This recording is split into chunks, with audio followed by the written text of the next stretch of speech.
Pour sa première visite en Israël, la Fondation France-Israël a fait étape dans la résidence de l'ambassadeur. Si les projets de coopération entre Israël et la France en matière de culture et d'enseignement notamment sont nombreux, les relations politiques entre les deux pays ne sont pas à leur meilleur niveau. Résolution de l'ONU sur vol des avions israéliens du Liban, l'ambassadeur revient sur les sujets qui fâchent. Cette résolution a été votée très largement à l'Assemblée générale des Nations unies. Ce n'est pas une résolution de condamnation d'Israël. Je vous le rappelle, et d'ailleurs, à la demande de la France, le texte parle non pas de condamnation, mais déplore les victimes du tragique incident à Beit Hanoun. Et à notre demande également, cette résolution condamne les tirs de roquettes insupportables contre les populations civiles de Sderot. Le rôle des armées françaises en liaison avec l'armée libanaise est d'essayer de contrôler la situation sur le terrain, d'éviter précisément ce réarmement du Hezbollah avec les autres contingents pour éviter que de nouveau un conflit éclate. Donc nous essayons dans toute la mesure du possible, dans toute la mesure de nos moyens, d'essayer de consolider la mise en œuvre de cette résolution 1701. L'armement dont disposent les soldats français déployés sur le terrain sert à leur autoprotection en cas d'agression. Nul ne peut imaginer, même s'il y a pu avoir des incidents aériens regrettables, je crois qu'il vaut mieux éviter que les avions israéliens donnent le sentiment de trop se rapprocher des forces de l'unité. C'est ce que nous demandons à nos amis israéliens. Mais qui peut imaginer une seconde que des soldats français tirent sur les avions israéliens? C'est même pas envisageable.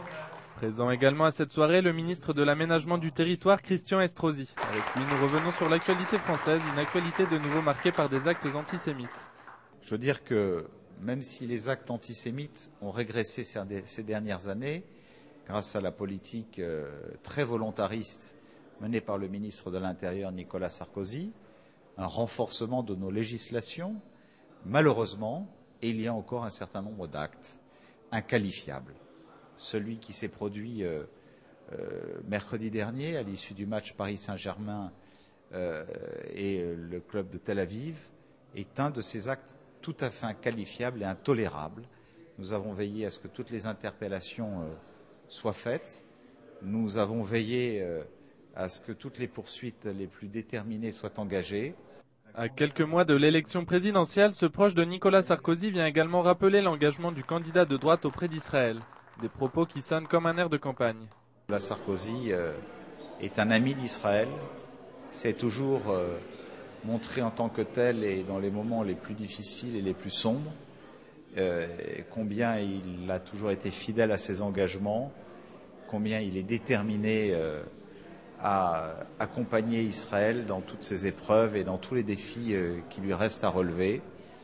Et je crois qu'il n'est même pas nécessaire d'essayer d'argumenter ou de démontrer l'engagement de Nicolas Sarkozy à cet égard. Tout le monde sait qu'il est l'ami d'Israël.